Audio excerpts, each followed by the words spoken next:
Captain John Hayes stood on the bridge of the UNS Liberty, staring at the massive structure floating in the void ahead. The thing was enormous, bigger than any space station Earth had ever built. Silver towers stretched out in all directions, connected by gleaming bridges that sparkled with lights. It looked like a city in space, built by hands that were definitely not human. "Sir, we're picking up energy readings unlike anything in our database," reported Lieutenant Amy Carter from her communications station. Her voice carried a mix of excitement and fear. "Whatever built this is way ahead of us in technology."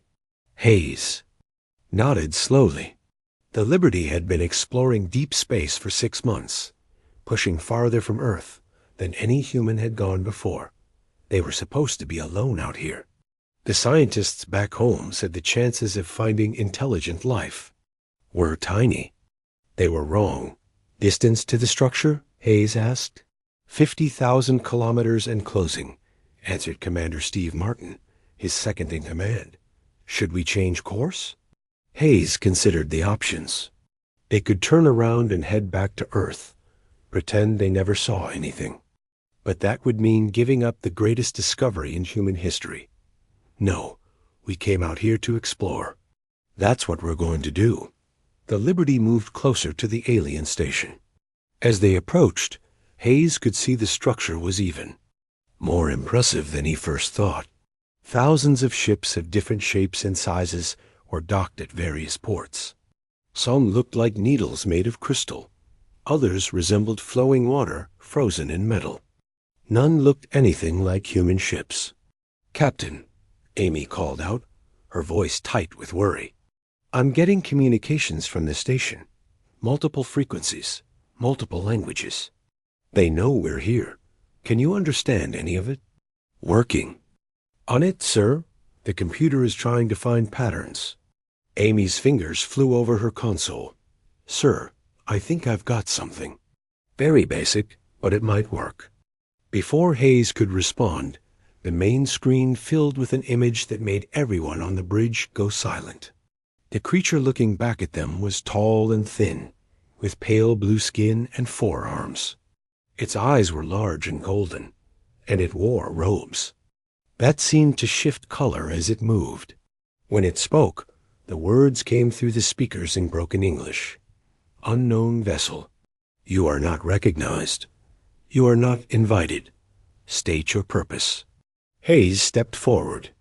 "This is Captain John Hayes, of the United Nations ship Liberty, representing Earth and humanity.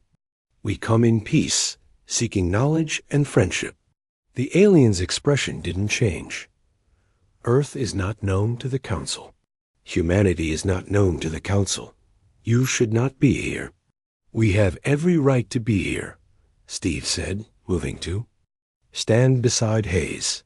This is open space." The alien's forearms moved in, what might have been surprise or anger.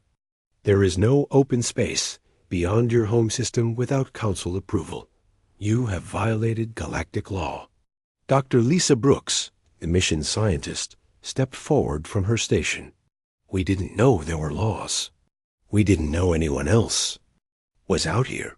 We're explorers, not invaders." The alien studied her for a long moment. "I am Ambassador Kethvar of the Zentari people, speaking for the Galactic Council. For 3,000 years, we have maintained peace among 17 species. Each earned their place through proper channels. No species has ever reached galactic space without guidance." "Well, we did," Hayes said simply. "We built our own ships, developed our own technology. We didn't need guidance." Kethvar's golden eyes narrowed. "Impossible. Show us your technology." Hayes hesitated. Something about the way the alien asked made him uncomfortable. "Why?" "All species must be evaluated before contact. This is the way." Steve shook his head. "We're not submitting to any evaluation. We're free people exploring free space." The screen flickered, and suddenly there were more aliens visible. Some looked like Kethvar, others were completely different. One looked like a walking tree, Another resembled a massive insect. They were all talking at once, their voices creating a confusing mix of sounds.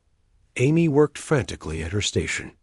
"Captain, I'm reading massive energy buildups from the station. They're powering weapons." "Weapons?" Hayes asked. "I thought they were peaceful." "We are peaceful," Kethver said, his voice now cold. "But we are not helpless. Your ship carries weapons. We can see them. Why do you bring weapons to a diplomatic meeting?" Hayes looked around his bridge. The Liberty was armed, but only with basic defensive weapons. "These are for protection. We didn't know what we might find out here." "You bring weapons of war to civilized space," another alien said. This one looked like a crystal formation with a face. "You refuse to submit to proper authority. You claim rights you have not earned. This is chaos." "This is freedom," Steve shot back. "We don't need your permission to exist." The aliens began talking among themselves again, their voices rising. Hayes caught fragments of translation from Amy's system. Words like dangerous, primitive, and contamination came through clearly. Dr. Brooks tried again. "Please, we just want to understand. We're scientists, explorers. We mean no harm." Kethver turned back to them. "You are chaos. You are disruption. You are everything the Council was formed to prevent." He paused, his golden eyes fixed on Hayes. "You will return to your home system immediately. You will never venture beyond it again. You will forget this meeting happened." "Like hell we will," Hayes said, his temper finally showing. "We didn't come this far to be turned away by someone who thinks they own the galaxy." The alien's reaction was immediate. The screen went dark, and alarms began sounding throughout the Liberty. Amy shouted over the noise. "Captain, they're targeting us with some kind of energy beam. It's trying to shut down our systems." "Evasive maneuvers," Hayes ordered. "Get us out of range." The Liberty turned and accelerated away from the station. The alien energy beam followed them, but it seemed designed to disable rather than destroy. Hayes realized the aliens were trying to capture them, not kill them. "Sir," Amy reported, "the beam is weakening our shields, but it's not getting through our armor. Our systems are still operational." Hayes smiled grimly.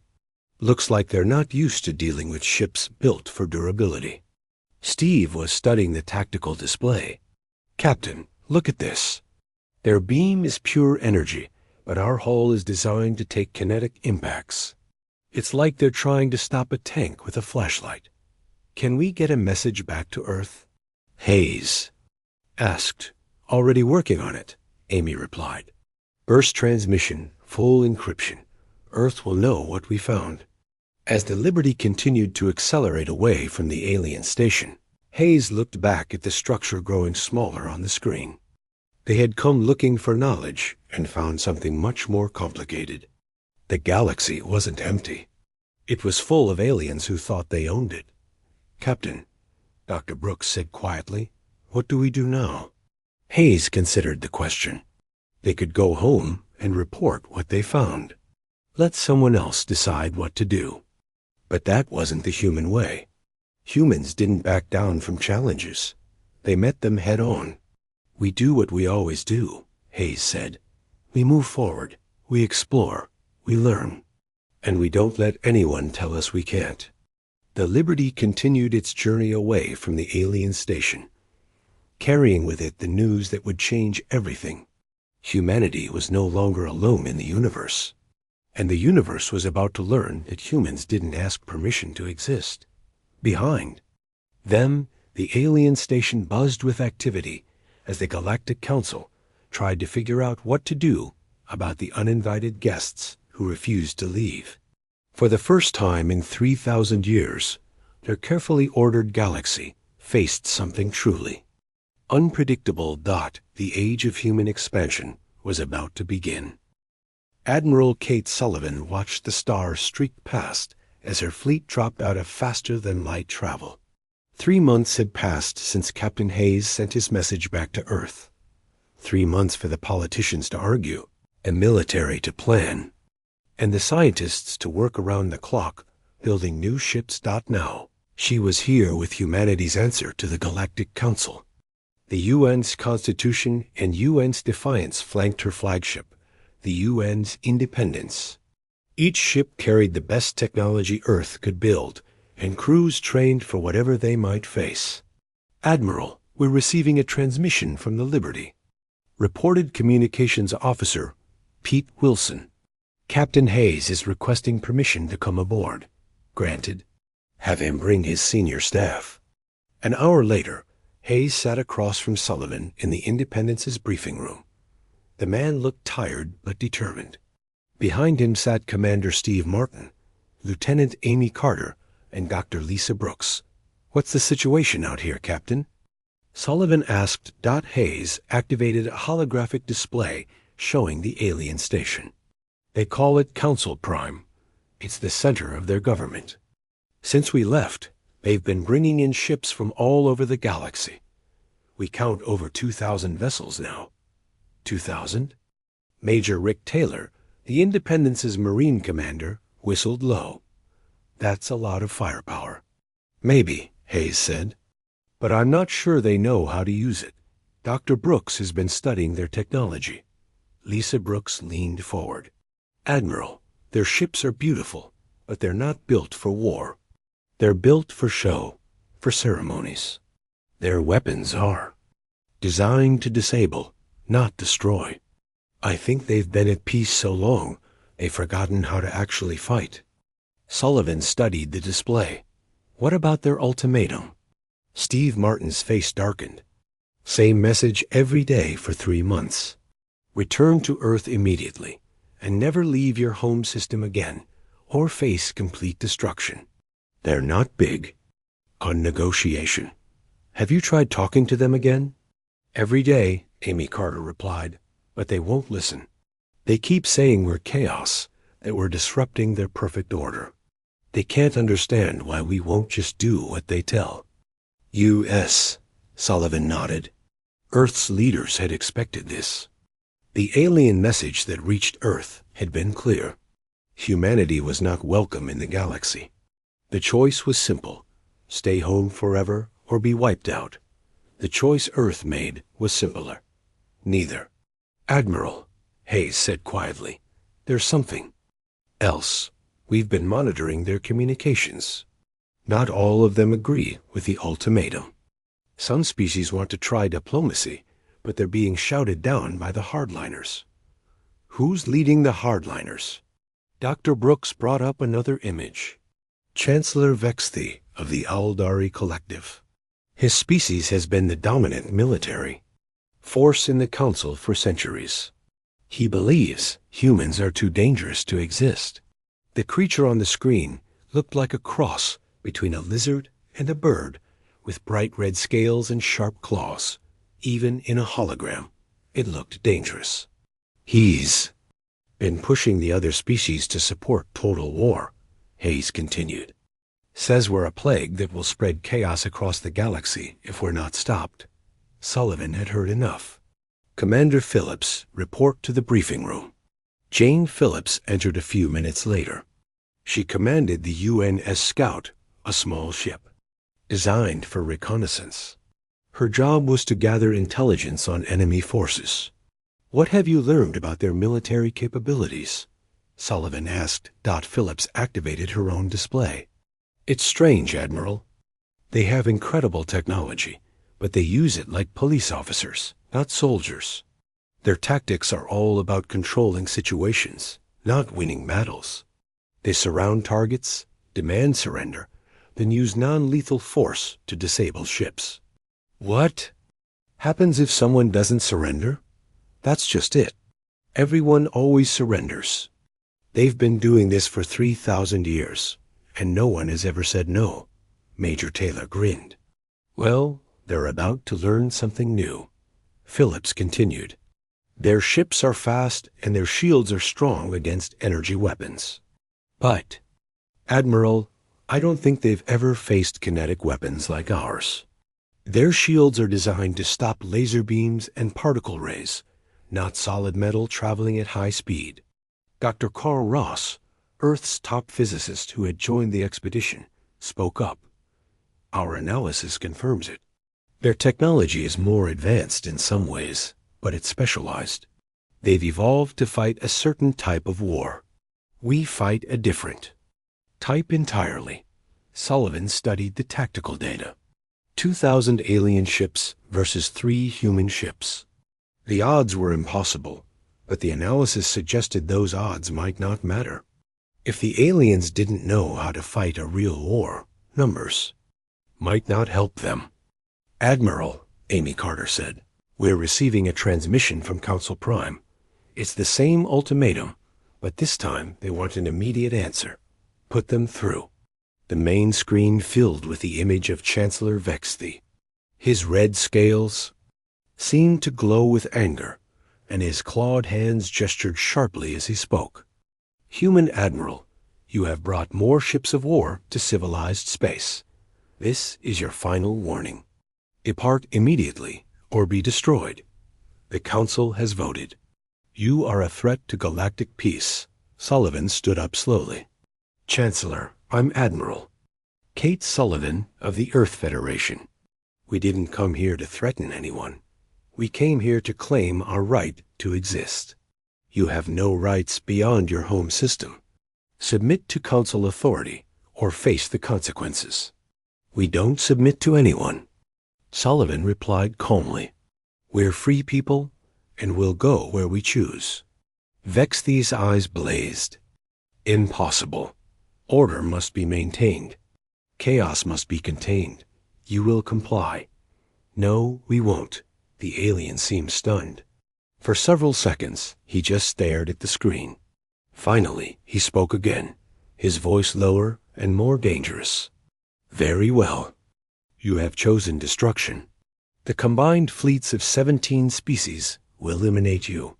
Your homeworld will be quarantined forever. This is the price of defying the Council. The transmission ended. Sullivan looked around the briefing room at her officers. These people had volunteered to travel across the galaxy to face impossible odds. They were the best humanity had to offer. Well, people, there it is. Any questions? Major Taylor raised his hand. Just one, Admiral. When do we start? Sullivan smiled. Right now. Hayes, take the liberty and start scouting their fleet positions. Phillips, I want the scout to map every ship and every weakness.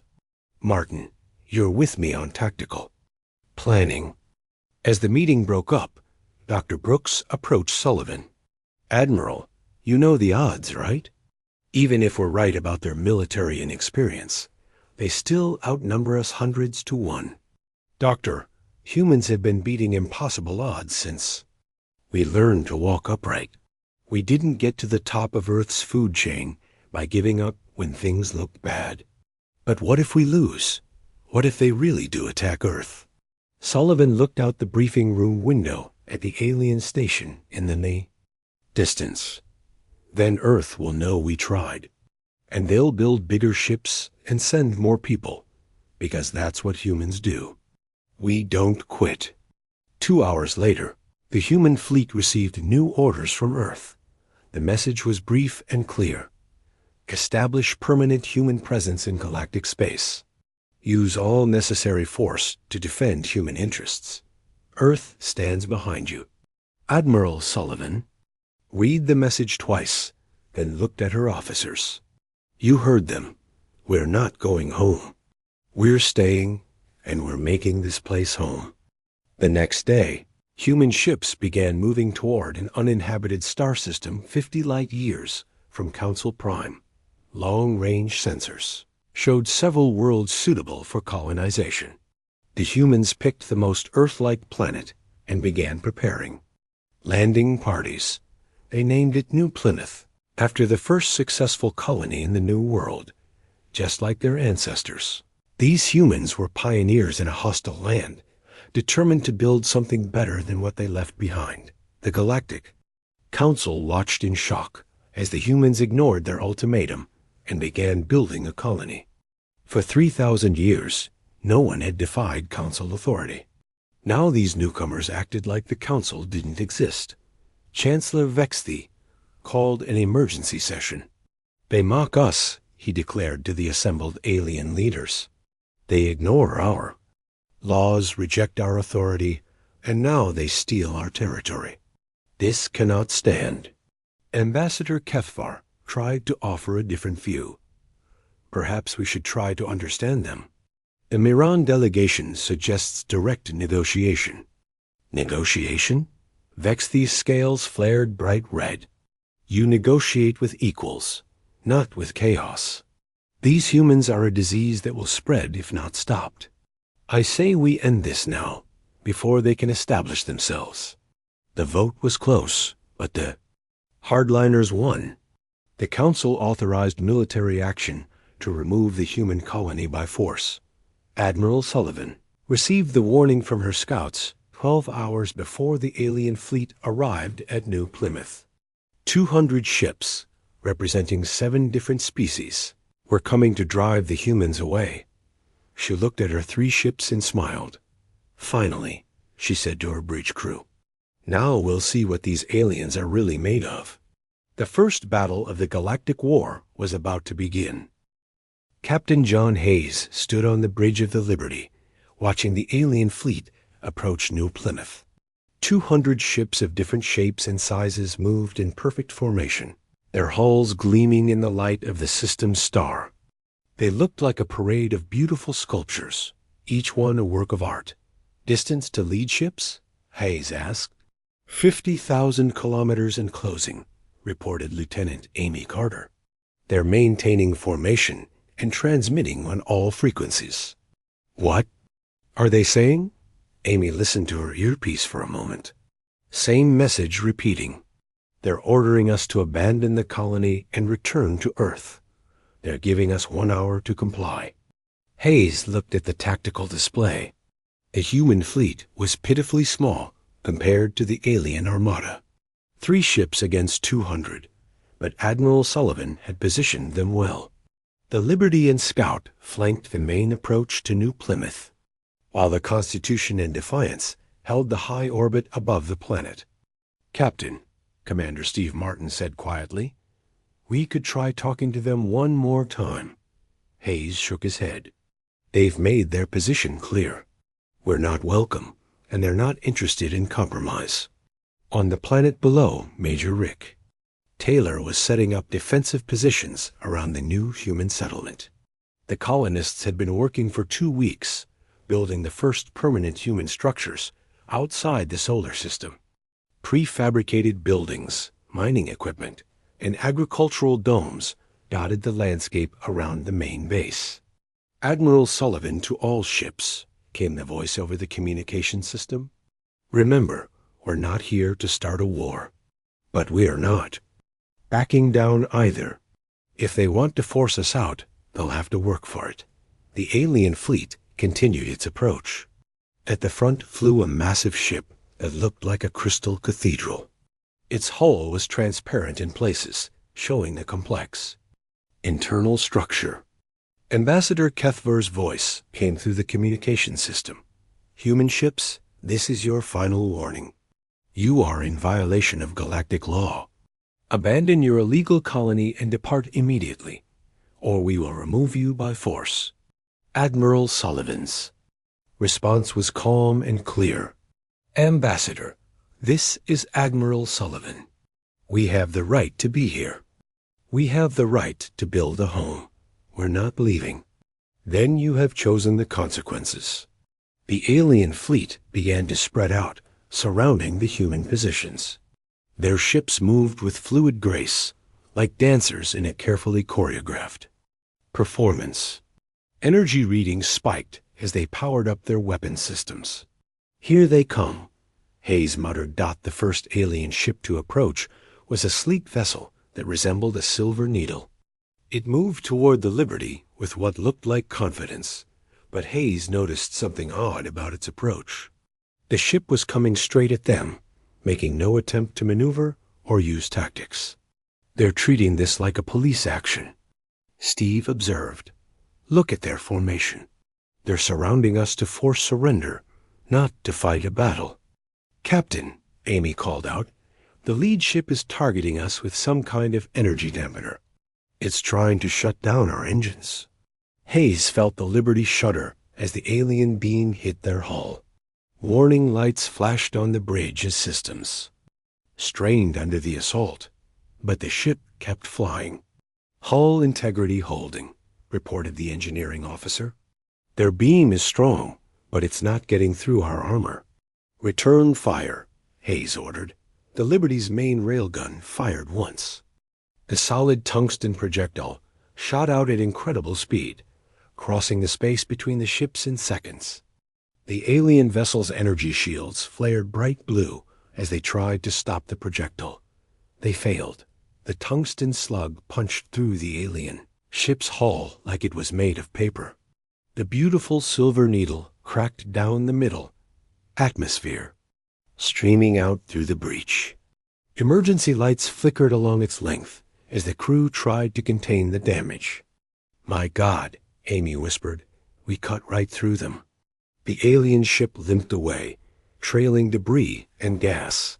But more ships were approaching, and they were no longer moving in neat formations. News of the Liberty's successful attack had spread through the alien fleet, and they were adapting their tactics. Captain Hayes, Admiral Sullivan's voice came through the comm system. You've got company coming from 3 directions. Can you handle it? We'll find out, Hayes replied. 3 alien ships approached the Liberty simultaneously. These were different from the first attacker. They looked like living creatures made of metal, with flowing lines and organic curves. Their energy weapons fired in sequence, trying to overwhelm the human ship's defenses. Hayes ordered evasive maneuvers, but the Liberty was built for durability, not speed. The alien beams struck the hull repeatedly, each impact causing systems to strain and spark. Shields down to 60%, reported the engineering officer.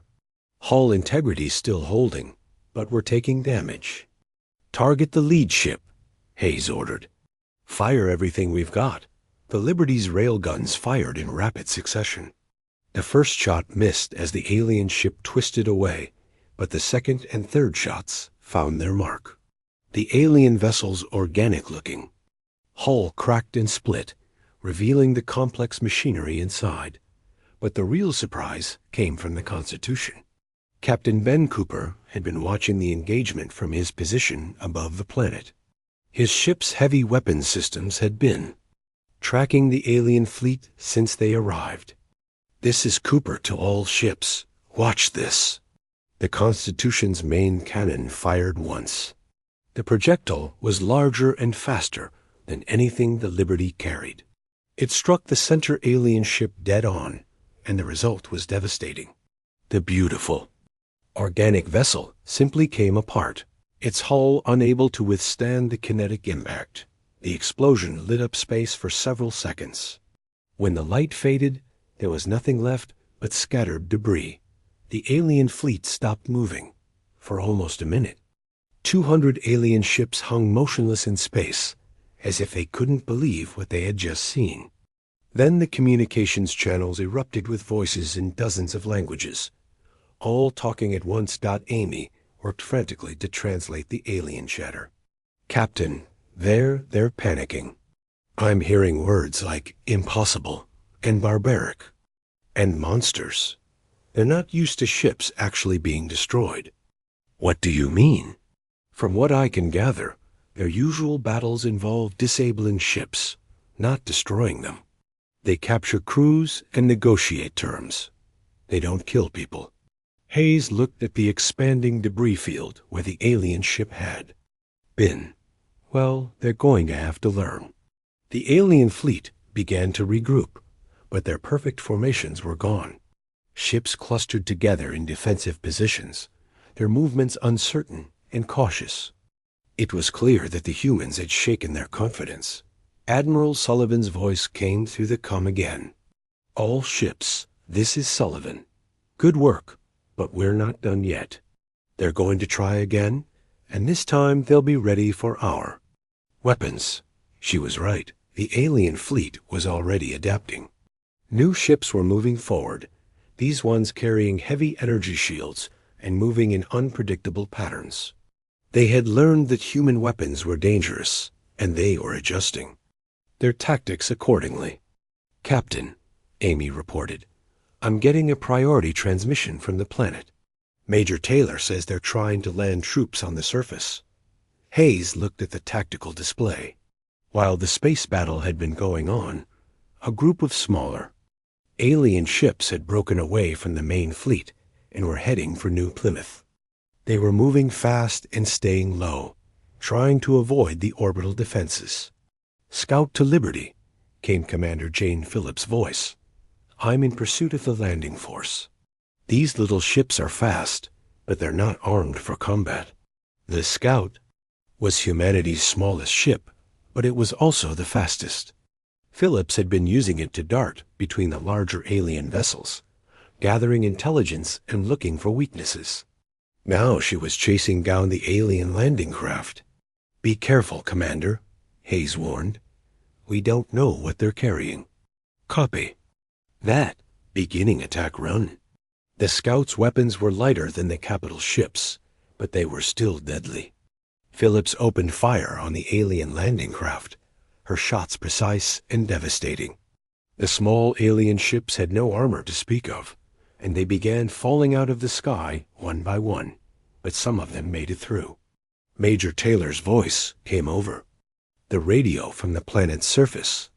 "We've got aliens on the ground. They're setting up some kind of equipment near the main base. Looks like they're trying to establish a landing zone for more troops. Can you stop them?" "We're trying, but their equipment is tough. Our small arms aren't making much of a dent." Hayes made a decision. "Amy, get me a targeting solution on those alien positions. We're going to provide fire support." "Sir, the colony is right there. If we miss ... you won't miss." The Liberty's railguns fired toward the planet's surface. The tungsten projectiles streaked through the atmosphere, leaving bright trails in the sky. They struck the alien equipment with pinpoint accuracy, turning the sophisticated machinery into scrap metal. The alien landing force found themselves stranded on the planet's surface with no way to call for reinforcements. Major Taylor's Marines quickly surrounded them, and the aliens surrendered without resistance. In space, the alien fleet was pulling back. They had lost 5 ships in the engagement, while the humans had suffered only minor damage. More importantly, they had learned that humans fought differently than anyone they had ever faced. 6 months after the first battle at New Plymouth, the war had spread across 12 star systems. What started as a simple confrontation had become something the galaxy had never seen before. The humans refused to surrender, and the Galactic Council refused to accept defeat. Colonel Sam White crouched behind a broken piece of alien machinery, watching enemy ships drop from the sky. New Plymouth was under siege again, but this time the aliens had brought 5,000 ships and an army of ground troops. They were determined to crush the human colony once and for all. "How many waves is that?" asked Sergeant Bob Kane, checking his rifle's ammunition counter. "7th," White replied. "They keep coming, but they keep dying." The aliens had learned from their first defeat. Their new ships carried heavier armor and moved in smaller groups. Their ground troops wore powered armor and carried energy weapons. But they still fought like police officers trying to arrest criminals, not soldiers trying to win a war. White's Marines had been holding the colony for 3 days. They used every trick humans had learned in centuries of warfare. They dug trenches, set traps, and used the planet's terrain to their advantage.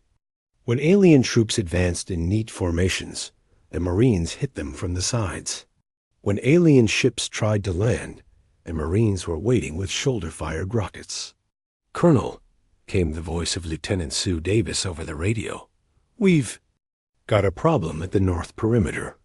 The aliens are using some kind of energy barrier to protect their advance. White grabbed his binoculars and looked toward the north side of the colony. A group of alien soldiers was moving forward behind a shimmering wall of energy. Their weapons couldn't penetrate it, and the aliens were getting closer to the main base. Can we go around it? Negative, sir. The barrier extends too far on both sides. White thought for a moment. The aliens were learning to use their technology better, but they were still thinking like aliens. They built a wall and walked behind it, expecting the humans to attack the wall directly. Davis, pull your people back 50 meters. Make it look like you're retreating. Sir? Trust me. White called up his artillery support. The humans had built several rocket launchers around the colony, hidden in caves and behind rocks. The aliens knew they were there, but they couldn't find them all. Fire mission, White said into his radio. Target coordinates North 77. High explosive proximity fuse. Copy, Colonel. Rounds incoming. The rocket streaked overhead and exploded above the alien formation. The energy barrier protected them from direct hits, but it couldn't stop the dirt, rocks, and metal fragments that rained down from above. The alien advance stopped as soldiers scrambled for cover. Now, Davis, hit them while they're confused. Lieutenant Davis and her Marines charged forward, firing as they ran. The aliens were still trying to understand what had happened when the humans reached their position. The close-range firefight was brutal and short. Within minutes, the alien formation was scattered, but White knew this was just one small victory. The aliens had ships in orbit, troops on the ground, and reinforcements coming. The humans were outnumbered 1,000 to 1, and they were running out of ammunition. In space above New Plymouth, Admiral Kate Sullivan was fighting her own desperate battle. A human fleet had grown to 12 ships, but they faced over 2,000 alien vessels. The space around the planet looked like a light show as energy beams and kinetic projectiles filled the void. Admiral, reported Captain Mary Johnson from the UN's Vigilance, my ship is down to 30% hull integrity. We can't take much more of this. Sullivan looked at the tactical display. The human ships were scattered across the system, each one fighting multiple enemies. They had destroyed over 300 alien vessels, but more kept coming. All ships, this is Sullivan. Begin fallback pattern Delta. We're going to make them pay for every meter. The human ships began a fighting retreat toward the planet. It looked like they were running away, but Sullivan had a plan. The aliens followed, eager to finish off the human fleet. Johnson, are you ready? Ready, Admiral? Captain Johnson's ship, the Vigilance, had taken so much damage that it could barely fly. Its weapons were offline, its engines were failing, and its hull was cracked in a dozen places. But Johnson had volunteered for a special mission.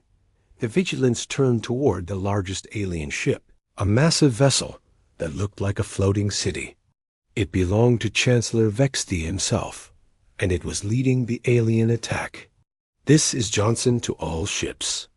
It's been an honor serving with you. The Vigilance accelerated toward the alien flagship, using the last of its engine power. The aliens tried to stop it with their energy weapons, but the human ship kept coming.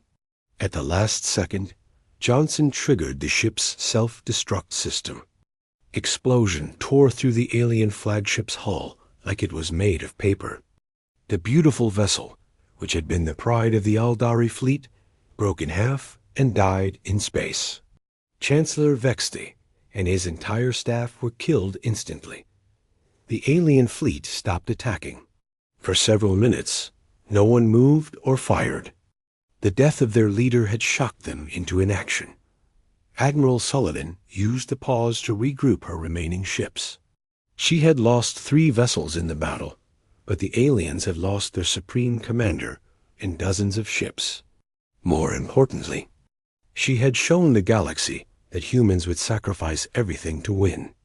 This is Sullivan to all alien ships. You wanted to see how humans fight? Now you know. We don't surrender, we don't retreat, and we don't quit. If you want to destroy us, you'll have to pay a price you can't afford. The alien response came from a new voice. Ambassador Kethvar, the Zentari diplomat who had first met the humans, was now in command of the fleet. Admiral Sullivan, your actions are beyond comprehension. You destroyed your own ship to kill our commander. This is not warfare. This is madness. No, Sullivan replied. This is human warfare. And you're about to learn a lot more about it. 3 days later, the siege of New Plymouth was broken when human reinforcements arrived from Earth. General Paul Harris brought 20 new ships and 5,000 Marines, along with something the aliens had never seen before, human-designed. Weapons based on captured alien technology. Dr. Carl Ross had been studying alien equipment for months. Human engineers took the alien energy shields and made them stronger. They took alien engines and made them faster. They took alien computers and made them smarter. The new human ships were hybrid designs that combined the best of both technologies. They had the speed and elegance of alien vessels with the durability and firepower of human warships. General, Admiral Sullivan reported, the alien fleet is pulling back. They're requesting a ceasefire. Harris looked at the tactical display. The aliens had lost over 800 ships in the siege. Their formations were scattered, their commanders were dead, and their soldiers were demoralized. No ceasefire, Harris said. We push forward. We take the fight to them. The human fleet began advancing toward alien territory. For the first time since the war began, the aliens were retreating. But the real surprise came when the humans reached the Kepler system, where the aliens had established a major supply base. Instead of a defensive fleet, they found chaos. 3 different alien species were fighting each other, arguing about whether to continue the war or negotiate with the humans. Miran, a peaceful species that looked like walking plants, had declared neutrality and refused to fight. The Cracks, a warrior race resembling giant insects, wanted to escalate the war and attack Earth directly. The Zentari were trying to hold the alliance together, but their authority was cracking. Admiral, reported Commander Jane Phillips from the Scout, we're receiving transmissions from the Miran fleet. They want to talk. Sullivan smiled. The alien alliance was falling apart. The humans had done more than win battles. They had shattered the unity that had held the Galactic Council together for 3,000 years. Put them through. The Miran ambassador appeared on screen. She looked like a tall tree with a face, her bark-like skin covered in leaves that rustled. When she spoke, Admiral Sullivan, I am Ambassador Sohi Lin of the Miran Collective. We wish to discuss terms. What kind of terms? We offer recognition of human territorial claims and full diplomatic relations. In exchange, we ask for protection from the Cracks, who have threatened to attack our worlds for refusing to fight. Sullivan considered the offer. The first crack in the alien alliance had appeared, and the humans could use it to their advantage. We'll consider your proposal, Ambassador. But first, we want access to your historical records and technical databases. Agreed. Within hours, human intelligence. Officers were studying 3,000 years of alien history. They learned about the rivalries between species, the trade routes that connected distant worlds, and the political weaknesses that held the Council together. Dr. Ross made the most important discovery. The alien alliance was based on fear, not strength. Each species was afraid of being left alone in the galaxy, so they stayed together even when they disagreed. General, Ross reported, if we can convince a few more species to break away, the whole council will collapse. Harris nodded. Then that's what we do. We don't just win this war. We end their alliance forever. The human fleet continued its advance into alien space. Behind them, New Plymouth continued to grow as more colonists arrived from Earth. 2 years after the first shots were fired at New Plymouth, Admiral Kate Sullivan stood on the bridge of the UN's Independence, watching alien ships arrive for the peace talks. The war was over. The humans had won, but victory had come at a terrible cost. Entire star systems lay in ruins. Ancient alien civilizations that had existed for thousands of years were reduced to scattered refugees. The beautiful ships that had once filled the galaxy with light now drifted as broken hulks in dead space. "Admiral," reported communications. "Officer Pete Wilson, the Zentari delegation is requesting permission to board." "Granted. Have them escorted to Conference Room 1. The peace talks were being held aboard the Independence, humanity's newest and largest warship.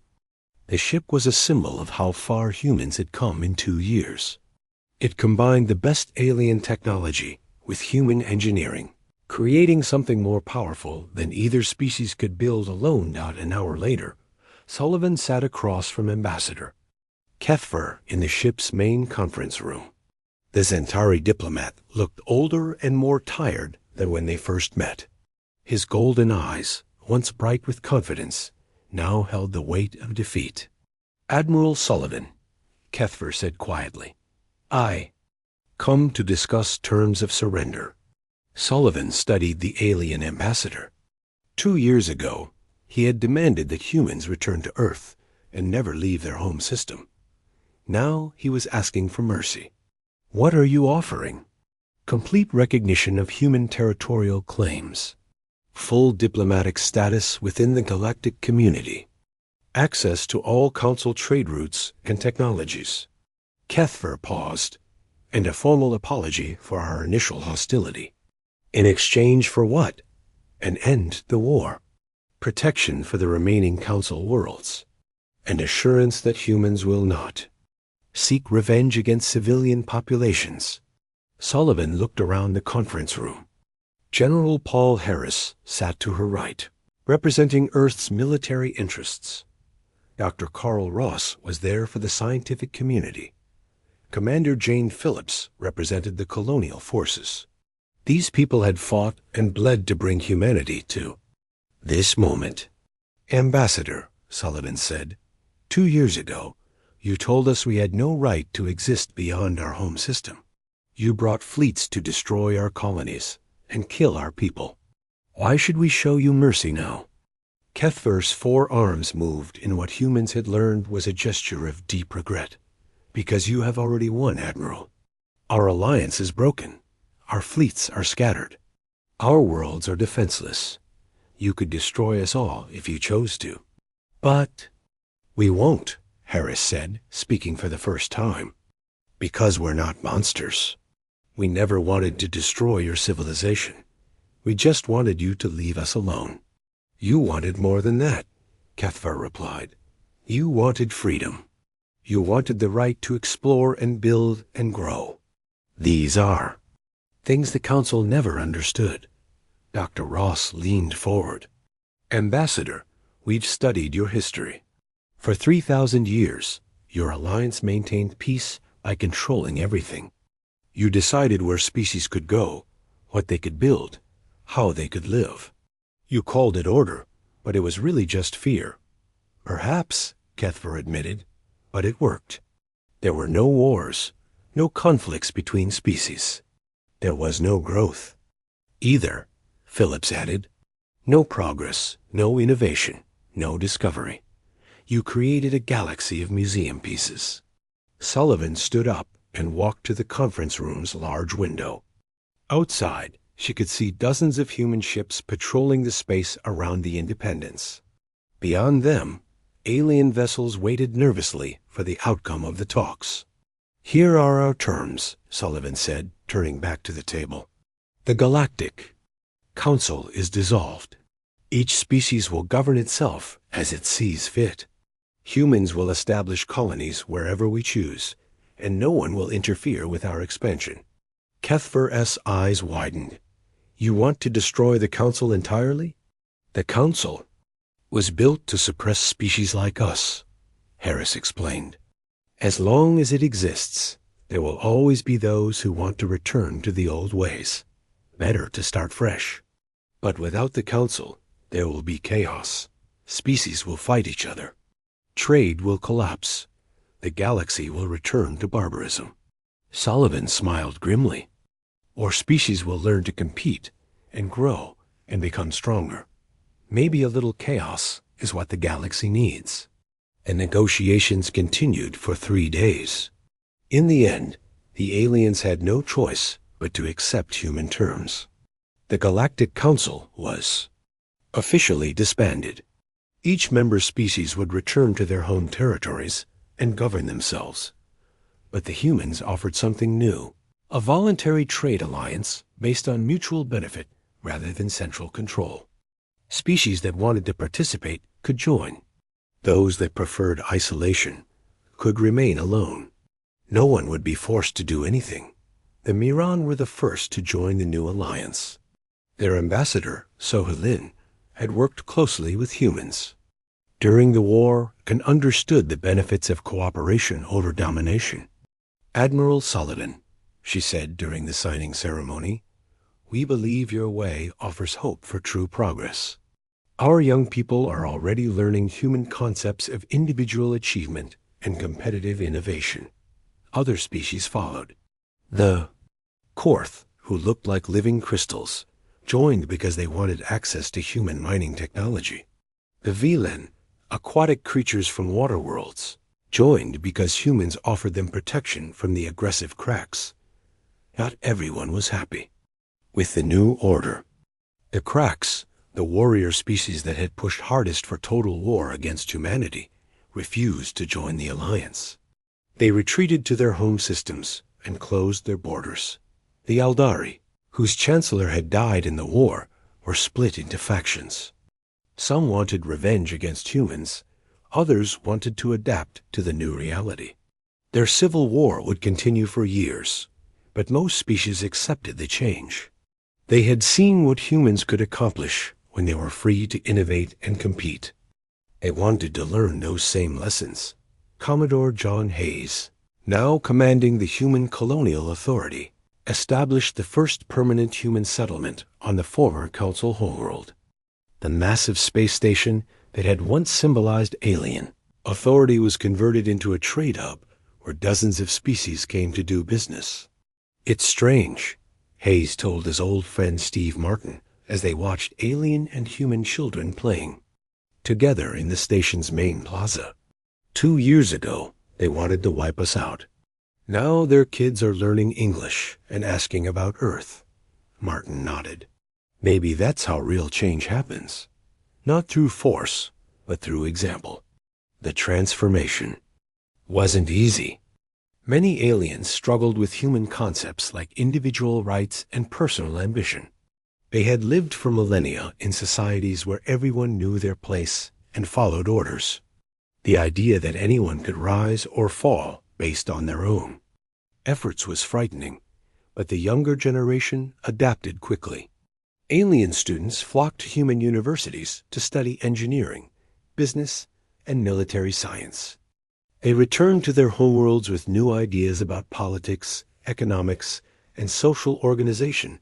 Dr. Lisa Brooks, now director of the Interspecies Research Initiative, watched with fascination as ancient alien civilizations began to evolve.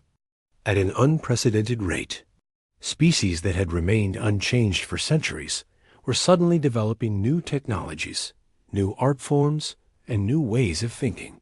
"It's like watching evolution in fast motion," she reported to Earth. The introduction of competitive pressure and individual freedom is forcing rapid adaptation across the galaxy. Not all the changes were positive. Some species couldn't handle the new freedom and descended into chaos. Others became too competitive and developed aggressive tendencies that worried their neighbors. A few simply withdrew from galactic society entirely, but overall, the galaxy was becoming more dynamic, more innovative, and more prosperous than it had been in thousands of years. President Helen Ford, Earth's first galactic representative, addressed the reformed Galactic Assembly 5. Years after the war ended, the Assembly was different from the old Council. It had no authority to command species or control territory. It existed only to facilitate trade, resolve disputes, and coordinate responses to common threats. 5 years ago, Ford said to the assembled alien representatives, "You saw us as chaos, as disruption, as a threat to your perfect order. You were right. We did disrupt your order. We did bring chaos to your galaxy." The assembly hall was silent as Ford continued. But chaos isn't always destruction.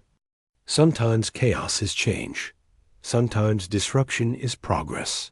Sometimes the old order needs to be shaken up so something better can grow. She gestured to the diverse crowd of aliens and humans filling the hall. Look around you. 5 years ago, how many of your species had developed new technologies? How many had discovered new worlds, built new cities, created new art? How many of your young people believed they could be anything they wanted to be? A young Centauri delegate raised her hand. President Ford, many of our elders still believe the old ways were better. They say we have lost our stability, our peace. Ford nodded. Change is always frightening. But tell me, would you want to go back to a galaxy where your future was decided by others? Where you had to ask permission to explore, to dream, to grow? The young alien shook her head. No, never. Then you understand what we fought for. Not conquest, not domination, but the right to be free. As the assembly session ended, Ford looked out at the stars visible through the hall's transparent dome. Somewhere out there, human colonies were pushing into unexplored systems.